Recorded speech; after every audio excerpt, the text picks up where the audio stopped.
വെട്ടിമുറിച്ചിട്ടാൽ മതേതര രക്തം ഒഴുകും എന്നൊക്കെ അഹങ്കരിച്ചിരുന്ന നമുക്ക് ലഭിക്കുന്ന തിരിച്ചടികളും തിരിച്ചറിവുകളുമാണ് ഇത്തരം സംഭവങ്ങൾ. മതേതരമായിരുന്ന ഹിന്ദി ഹൃദയഭൂമി വർഗീയതയുടെ വിളനിലമായി മാറിയത് ഇത്തരം തെറ്റുകളെ നോർമലൈസ് ചെയ്തുകൊണ്ടാണ്.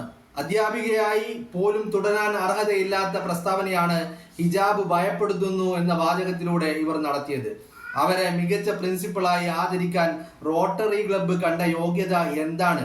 ഇനി അവർക്ക് എന്ത് അക്കാദമിക് യോഗ്യത ഉണ്ടായിരുന്നെങ്കിലും അതിനെയെല്ലാം റദ്ദ് ചെയ്യുന്നതായിരുന്നു ഹിജാബ് വിഷയത്തിൽ അവരുടെ ഇടപെടൽ. ഇത്തരം വർഗീയ വെറിക്ക് പ്രോത്സാഹനം നൽകുന്ന നടപടിയിൽ നിന്നും റോട്ടറി ക്ലബ്ബ് പിന്മാറണം. രാജു പി നായർ ഫേസ്ബുക്കിൽ പങ്കുവെച്ച ഒരു കുറിപ്പാണ്. അതോടൊപ്പം നിങ്ങൾ തംബ്നെയിലിൽ കണ്ട ആ ചിത്രം കൂടി അദ്ദേഹം പങ്കുവച്ചിട്ടുണ്ട്. തിരുവനന്തപുരത്തെ റോട്ടറി ക്ലബ്ബാണ്.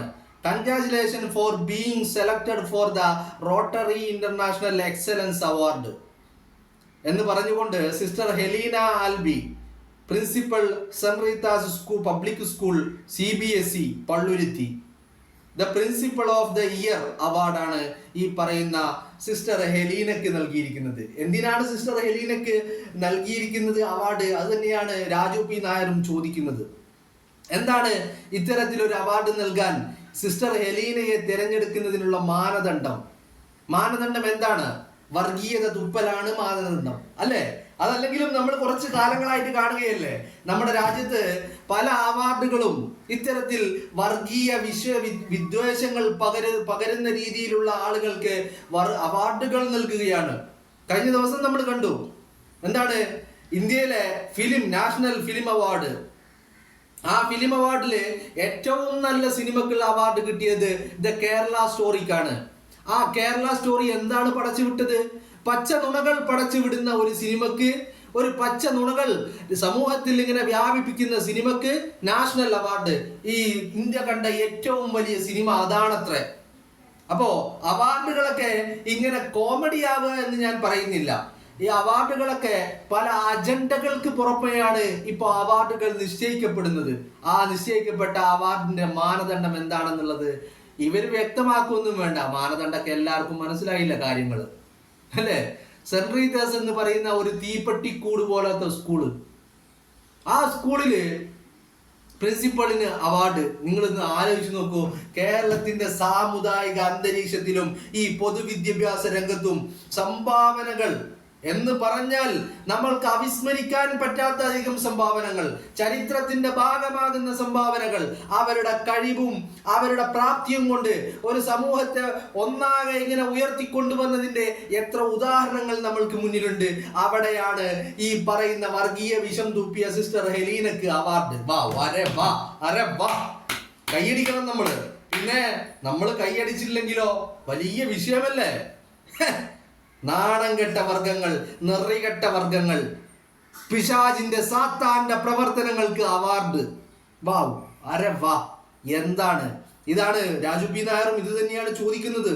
വെട്ടിമുറിച്ചിട്ടാലേ മതേതര രക്തം ഒഴുകും നമ്മുടെ കേരളത്തില്. നമ്മുടെ അവകാശവാദങ്ങളാ.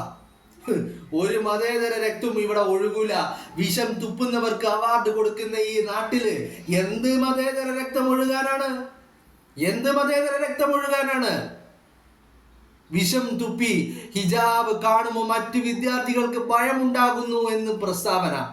എന്നിട്ട് ബാക്കിയുള്ള വിദ്യാർത്ഥികളോട് പറയാ, നിങ്ങൾ ഭയപ്പെട്ടേ മതിയാകൂ, നിങ്ങൾ പേടിക്കണം, നിങ്ങൾ ഭയപ്പെടണം എന്ന് പറഞ്ഞുകൊണ്ട് വെറുപ്പിന്റെ വിദ്വേഷത്തിന്റെ വിത്തുകള് ചെറുമക്കളെ മനസ്സിലേക്ക് കുത്തി നിറക്കുന്ന പൈശാചിക പ്രവർത്തനങ്ങൾക്കാണ് അവാർഡ് നൽകുന്നത്. ഇതിനെന്താ മാനദണ്ഡം? എന്ത് മാനദണ്ഡമല്ലേ? മാനദണ്ഡമാണെങ്കിൽ കേരള സ്റ്റോറിക്ക് അവാർഡ് കിട്ടുമോ? അതുപോലെ തന്നെ ഇതും സാത്താന്റെ പ്രവർത്തനങ്ങൾക്ക് അവാർഡ്. കൈയടിക്കണം. നമ്മൾ കൈയടിച്ചേ മതിയാവുകയുള്ളൂ. നമ്മൾ ഈ പിക്ചറും ഈ വാർത്തയും നിങ്ങൾ എല്ലാവരും കണ്ടതാണ്. ഞാനിപ്പോ ഇതില് ഒരു എന്താ പറയണ്ടേ, ഇതിനെ ചോദ്യം ചെയ്തുകൊണ്ട് മുഖ്യധാരയിൽ പ്രവർത്തിക്കുന്ന ഒരു വ്യക്തി അതിനെതിരെ ചോദ്യങ്ങൾ ഉന്നയിക്കുമ്പോ ഇതൊക്കെയല്ലേ നമ്മൾ പങ്കുവെക്കേണ്ടത്? ഇതൊന്നും പങ്കുവെച്ചില്ലെങ്കിൽ പിന്നെ എന്തിനു നമ്മളെ കൊള്ളാം അല്ലേ?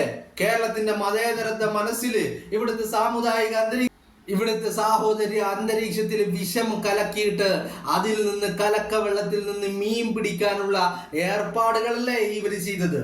ഒരു തെരഞ്ഞെടുപ്പ് ഇങ്ങനെ അടുത്ത് നിൽക്കുമ്പോൾ കേരളത്തിന്റെ സാമുദായിക അന്തരീക്ഷത്തെ കലുഷിതമാക്കുന്ന രീതിയിൽ അതിലേക്ക് വിഷത്തിന്റെ വിത്തുകൾ പാകുവാനുള്ള നടപടിക്രമങ്ങളാണ് തിരുവസ്ത്രമിട്ട ഒരു സ്ത്രീയിൽ നിന്നുണ്ടായത്. ആ വിഷവിത്തുകൾ പാകിയ സ്ത്രീക്ക് ഈ പറയുന്ന award principal of the year. വാ വാ വാ വാ വാ. ഇതാണ് നമ്മുടെ നാട്ടിലെ മതേതരത്വം. നിങ്ങളൊന്ന് ആലോചിക്കണം. ഇതാണ് നമ്മുടെ നാട്ടിലെ മതേതരത്വം. നമ്മള് കഴിഞ്ഞ ദിവസങ്ങള് സ്കൂൾ കലോത്സവം നടന്നു. ആ സ്കൂൾ കലോത്സവം നടന്നപ്പോഴേ അവിടെ നമ്മൾ പല അധ്യാപകരെയും നമ്മൾ കണ്ടു. അതല്ലാതെ അതിപ്പോ ഈ റീസെന്റ് നമ്മൾ കണ്ടത് ആ അധ്യാപകള് തൻ്റെ വിദ്യാർത്ഥികള് വിജയിച്ചു കയറി സ്വർണ്ണ മെഡൽ കരസ്ഥമാക്കി വരുമ്പോ ആ വിദ്യാർത്ഥിയെ ചേർത്ത് പിടിച്ചിട്ട് പൊട്ടിക്കരയുന്ന ഒരു അധ്യാപകനെ നമ്മൾ കണ്ടു. എന്തിനാ അധ്യാപകൻ പൊട്ടിക്കരഞ്ഞത്? ആ വിദ്യാർത്ഥിക്ക് ഈ സ്വർണ്ണ മോഡൽ കൊണ്ടുപോയി തൂക്കുവാൻ ഒരു വീടില്ല, ഒരു ഭവനമില്ല. അതിന്റെ പേരിൽ പൊട്ടിക്കരയുന്ന ഒരു അധ്യാപകനെ നമ്മൾ കണ്ടു. പ്രവൃത്തികളാണ് നമ്മൾ ഒരാളെ ബഹുമാനിക്കുന്നതിനും ആദരിക്കുന്നതിനും അവാർഡുകളും സമ്മാനങ്ങളും പാരിതോഷികങ്ങളും ഒക്കെ നൽകുന്നത് പ്രവൃത്തികൾക്കാണല്ലോ. അത്തരത്തിൽ എന്ത് പ്രവൃത്തിയാ ഈ സിസ്റ്റർ ഹെലീനയിൽ നിന്നുണ്ടായത്? നിങ്ങളൊന്ന് ആലോചിച്ച് നോക്കുക. ഇത് ഒരു മനുഷ്യൻ, തിരുവസ്ത്രമിട്ട ഒരു വ്യക്തി, ബ്രഹ്മചര്യം സ്വീകരിച്ച ഒരു വ്യക്തി, സന്യാസം സ്വീകരിച്ച ഒരു വ്യക്തി, മതം പറഞ്ഞത് കൊണ്ട് മാത്രം തല മുണ്ടനം ചെയ്ത ഒരു വ്യക്തി, മതം പറഞ്ഞത് കൊണ്ട് മാത്രം തല മുണ്ടനം ചെയ്ത് ആ തലയിൽ ശിരോവസ്ത്രം അണിഞ്ഞ വ്യക്തി, മതം പറഞ്ഞത് കൊണ്ട് മാത്രം തിരുവസ്ത്രമിട്ട വ്യക്തി, ആ വ്യക്തി ആ തിരുവസ്ത്രത്തെ കളങ്കപ്പെടുത്തുന്ന, ആ വിശ്വാസത്തെ കളങ്കപ്പെടുത്തുന്ന, ആ സന്യാസത്തെ കളങ്കപ്പെടുത്തുന്ന, ആ ബ്രഹ്മചര്യത്തെ കളങ്കപ്പെടുത്തുന്ന പ്രവൃത്തിയല്ലേ ഈ സിസ്റ്റർ ഹെലീനയിൽ നിന്നുണ്ടായത്. അങ്ങനെ ഒരു ആദർശത്തെയും ഒരു വിശ്വാസത്തെയും ഒരു തിരുവസ്ത്രത്തെയും ഒക്കെ കളങ്കപ്പെടുത്തിയ വ്യക്തിക്ക് എന്തടിസ്ഥാനത്തിലാണ് ഈ അവാർഡ് നൽകുന്നത്? എന്താണ് മാനദണ്ഡം? അവർ ഈ പറയുന്ന വിശ്വാസത്തെ കളങ്കപ്പെടുത്തി എന്നുള്ളതാണോ മാനദണ്ഡം? അവർ ഈ പറയുന്ന തിരുവസ്ത്രത്തെ കളങ്കപ്പെടുത്തി എന്നുള്ളതാണോ മാനദണ്ഡം?